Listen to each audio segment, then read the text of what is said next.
অসুস্থ প্রতিযোগিতা থেকে বের হওয়ার অনুরোধ করছি। রাস্তা দিয়ে হাঁটার কোনো সুযোগ নেই, এটা তো অনেক পুরনো ডায়লগ।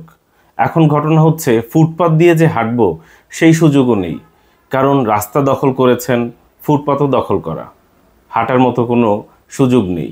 আজকে সুবাস্তুতে অর্থাৎ আমাদের মার্কেটে যাওয়ার পথে দেখলাম সামনে এত পরিমাণ জ্যাম, জাস্ট বিটিআই মার্কেটের অপোজিটে এত জ্যাম যে ফুটপাতও দখল করে আছে, বাইকার, সাইকেল, ভ্যান সবাই ফুটপাতে পর্যন্ত উঠে গিয়েছে। পথচারীরা যে হেঁটে যাবে সেই সুযোগ নেই।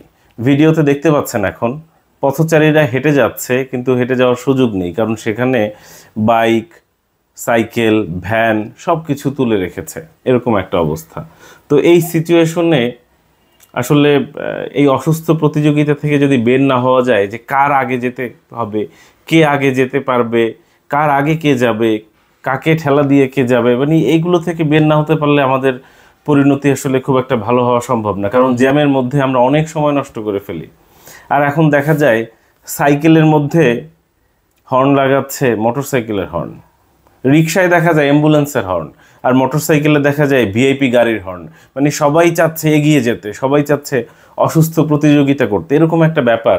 মনে করেন দ্বারকাক, সে হচ্ছে ময়ূরপুচ্ছ পরে ময়ূর হতে চায়, ব্যাপারটা হচ্ছে এরকম। যে রিক্সা, সে চায় মোটরসাইকেলের মতো ফিল নিতে, যে মোটরসাইকেল সে চায় অ্যাম্বুলেন্সের মতো যাতে সবাই তাকে সাইড করে দেয়, এরকম একটা ব্যাপার।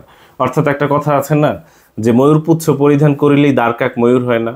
তো বিষয়টা হচ্ছে এরকম, মোটরসাইকেল যতই অ্যাম্বুলেন্সের হর্ন সেট করুক না কেন, যখন মানুষ তাকিয়ে দেখে যে ও এই মোটরসাইকেল এভাবে করে অ্যাম্বুলেন্সের হর্ন দিচ্ছে, কেউ কিন্তু ভালো বলছে না, ঠিকই দীর্ঘশ্বাস, দীর্ঘ নিঃশ্বাস এগুলো চলে আসছে।